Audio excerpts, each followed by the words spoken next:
Hello and welcome back to the video. Today's video is going to be another tournament recap, and it is going to be for Rise and Grind, just happened this weekend. Very good tournament. We're going to start it by going over what I thought would happen in top 8, because that's something that we do. To start all these videos, my prediction for the top 8. So my prediction was once top 8 happened, my prediction for it. So my prediction was that Leo would win, Luis would get second, Zomba third, Ned fourth, Onan and Jaredus King 5th, and Siski and Anathema 7th. And what actually happened was Leo won, so that's 1 point. Anathema got second. Zomba got third, 2 points. Siski got 4th. Ned and Jaredus King got 5th. And Onan and Luis got 7th. And then for 9th, it was Lima. Let's see, it was Lima, Skittles, Atomic, and Atata, and then 13th was Apollo Kage, Shattuck, Send, and Base Mage. So very stacked tournament. There was, I think it was originally an S tier, but because of DQs, it's now an A tier, which is still pretty impressive. The biggest DQ is probably Tweaker Meister. Those are some ones that hurt, and then Elegant as well. But besides that, basically, a lot of people that were supposed to make top 8 mainly did. Mutace also got upset pretty early on, just like speaking of upsets, to get him out of the way. And then he made a decent run through losers, because of course he did. He lost to Raven King in winter semis of pools, who's a very, very good player if you don't know Joker. Man, I think I'm pretty sure he used to play Ike, but now he plays a good character, and he's allowed to be good now, which is always nice. But then Mutace beat Deathspade and Goblin before bowing out to Onan at 25th. Losing to Onan again, game 5 as well, so I imagine it was a close set. I think he and Rafflo were the people that I predicted would do better than their seed. And I think Rafflo either got his seed or did one. Okay, no, he got his seed. And then Mutace underperformed his seed by a bit. So, hey, can't always be right. But let's just talk about Anathema, because he had probably the best losers run I've ever seen ever. It was insane. So he starts day 1. He loses to Burr in pools, and then he beats Orex to get out, makes it to top 64, and then he starts his win with Keen, Chilean Fox player. Then he beats Dark Wizzy. Then he beats Kirby Kid. Then he beats Epic Gabriel. Then he beats Apollo Kage. Then he beats Atata, who beat Cosmos, by the way. So then he beats Onan, his most impressive win. Then he beats Ned. Then he beats Siski. Then he beats Zomba, and he falls to Leo, but what an insane run. And also that means that Anathema will be at Summit, because Leo was already in Summit. And if you didn't know, Rise and Grind, the person that won the tournament, got into Summit, but since Leo won, it just goes down to the next person, and that is Anathema. So he will be at Summit. Pretty hype. I believe Shine is next weekend, and it also has, or I guess it would be this weekend now, technically, whatever. But it also has a Summit spot for the winner there, so that's going to be interesting as well. I don't even know who the most notable people would be to take that. I guess we'll go over that in the Shine video. But yeah, really, really impressive run from Anathema. He's done things that I've never seen Robs do before in bracket. His combos were by far the most impressive Rob combos I've seen in a while. And we've always known Anathema was really good. And he had, I think his first super breakout run was low tide a while back. I'm gonna look him up on PG stats. Because besides then, he hasn't at least he hasn't made a top 8 or even close. He got 17th at SmashCon, which is pretty decent with Yez and Jake wins, so clearly good at the Steve matchup. 17th at CEO is pretty good. 33rd at Genesis, 25th at the recent low tide, 33rd at MomoCon. I want to find, I think it was the original low tide he got 19th. Oh, excuse me.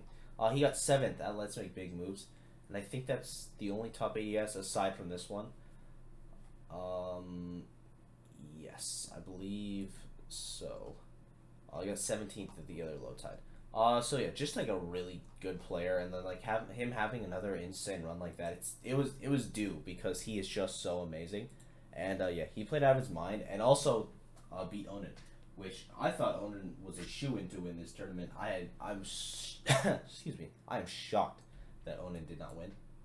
Onan also lost to Luis, who also got 7th. So shoutouts to Luis for beating Onan as well. He played, both Anathema and Luis played that matchup incredible. Anathema should have 3-0'd Onan. He just made a crazy comeback game 1, because he's Onan.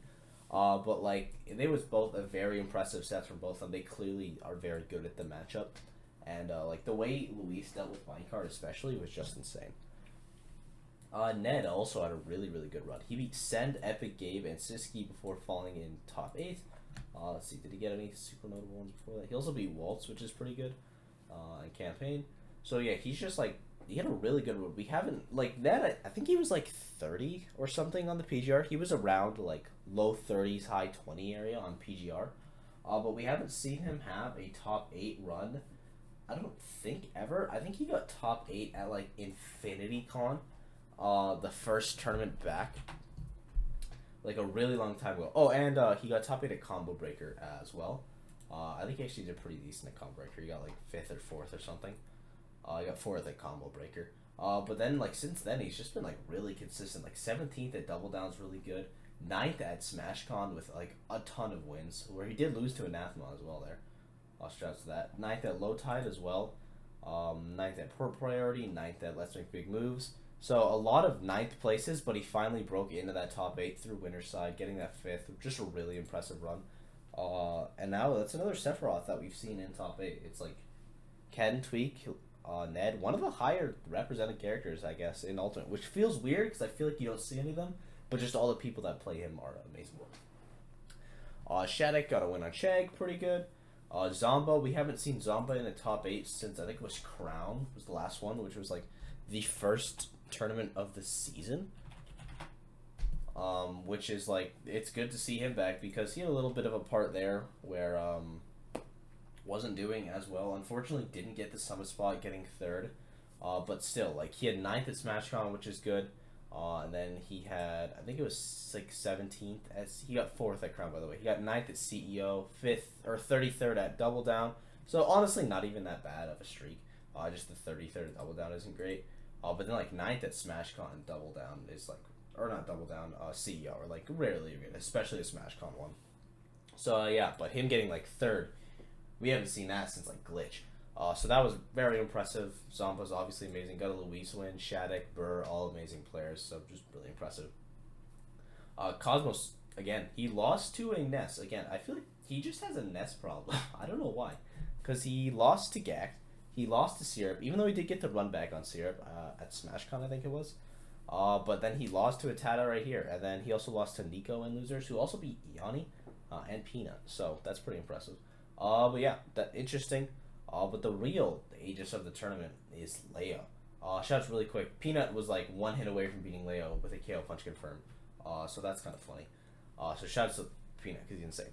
Leo's Aegis is insane. It's scary good, because Leo is a reactionary player and reactionary Aegis is broken. And then also, he's like the first person I've ever seen use Pirate down tilt so well. Like, the amount of kills he got off Pirate down tilt was like, every set he was getting at least like 5 stocks, at least, like unexaggerated, with like down tilt into IDJ up air. Just like, is so consistent, so insane, such a good option. His Pyra is like by far the best Pyra I've seen ever. Like, even including when Spargo used to play the character, and then his Mithra. Well, Leo's the best neutral player in the world, and Mithra is the best neutral character in the game. So you can kind of put the 2 and 2 together. It's not fair. But yeah, Leo is super impressive. He's also the only person I feel like that's super utilizing Slingshot right now. I'd say him and Raffler were probably the 2 biggest ones. But he uses Slingshot like a pretty decent amount. I feel like it's like in the Pyra, just going for kills, he's really good with it, and then Mithra for combos as well. Just like very impressive. So Leo looked really strong, which is always nice when you come off a weak tournament, which, like, you know, 5th at SmashCon, like, it's like a funny weak tournament because it's not actually. But like for him it is. And then you come back super strong. The amount of breakout runs this tournament as well is actually insane. So we had Atomic, who got 9th. Atada got 9th. Jaredus King got 5th. Like, that's insane. And it's not like a couple was like, okay, they benefited a bit from like a DQ path. Like, oh, Meister usually would have been here. Tweak usually would have been here. But also, like, Atomic, he had to beat Big Boss and Crows to get there. Jaredus King had to beat Death Spade, Base Mage, and Atada. Atada had to beat Skittles and Cosmos. Like, all just like super impressive runs. Jaredus King's obviously being the furthest, where he got top 8, and then arguably the hardest as well. My radar has been on Jared since, like, I think it was probably Battle of BC. So when I super picked up with his set on ESAM, because he is just, like, that was such a good set. But he is, like, ridiculously good, does not care. He honestly is the only person in top 8 that might have been able to beat Leo. He just played super balls to the walls, and if a couple more of those things where he did that went his way, he would have won. Like, there was like 3 F smashes he threw out. If a single one of them hit, he would have won the set, which I think is insane. So yeah, Jared is king. He's amazing, and he had a very close set with Siski. Although the game 1 between Siski and Jared was really funny, just for a lack of it was bad. There was like a 30-second part. I would recommend watching that set. We'll go over that set recommendations, but you got to watch at least game 1 because it was just fun. Luis had a really strong tournament. Beating Raflo and Onan is so impressive, especially the fact that he beat Onan. That's so good, and then he also beat Lima, who beat Sen. So he avenged his boy. Shouts to Sen for using Piranha Plant against Lima and taking a game. You love to see it. But yeah, Luis. We haven't seen Luis in the top 8 since, like, I have no idea. It's been a very long time. I think it's like Low Tide. I'm pretty sure it's Low Tide, the one that Spargo won, the more recent one. Which I guess isn't like super far away, but it's like out of like this season he hasn't had anything yet. 25th at Double Down. Crown. He got 7th at Crown. I forgot about Crown because it was Invitational week. That's my bad. But yeah, so he's still like very consistent. Don't get me wrong. He just hasn't had those high highs that he had in the preseason where he was like top 8ing everything. But we see him again getting a top 8 here. Really good, very good wins. Again, I can't stress how insane the Onan win is. But let's talk about Onan because I feel like I've talked about how many people are beating him. But he still had a very good run. He beat D-Dog. And he also beat Mudace, Shattuck, and Atomic to make top 8, where he did lose to Anathema. Did Onan? Okay, Atomic played Joker Rob, so Onan had to play 2 Joker Robs. That's kind of unfortunate. But maybe he just does another Rob matchup because Atomic did take him to Game 5. So that might be a matchup check for him there. We'll have to see in the future. Hopefully, I hope he gets voted into Summit. I think that could be really interesting just to see him and Aquila. But yeah, I think that's the main runs I want to talk about. Obviously, there were some upsets like Dark Wizzy, I think, got upset. He only got like 33rd, and he was seeded pretty high. Base Mage had a good run. Goblin got upset kind of. Well, Goblin didn't really get upset. He just fell into Mudace's loser's path, which is unfortunate. But yeah, my player of the tournament is Anathema, even though there was so many breakout runs from like Atomic and Atata. I guess they're not breakout for some of them, but just like really good runs from like Atomic, Atata, Jared is King, most notably.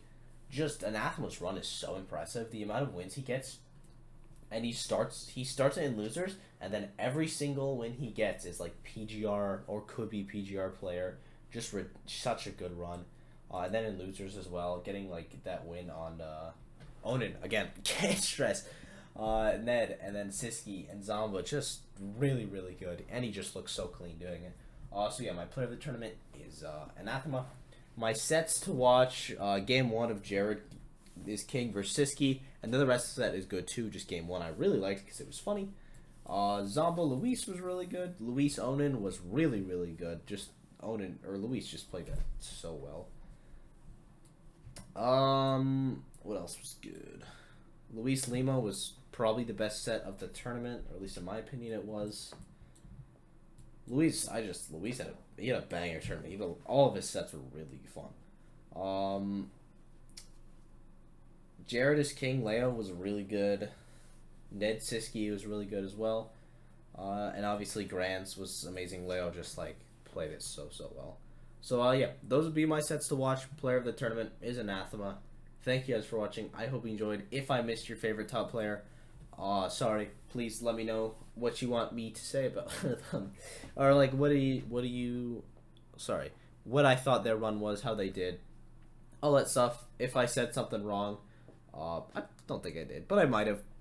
Long video. But yeah, thank you guys for watching. I hope you enjoyed, and I will see you in the next one. Bye bye.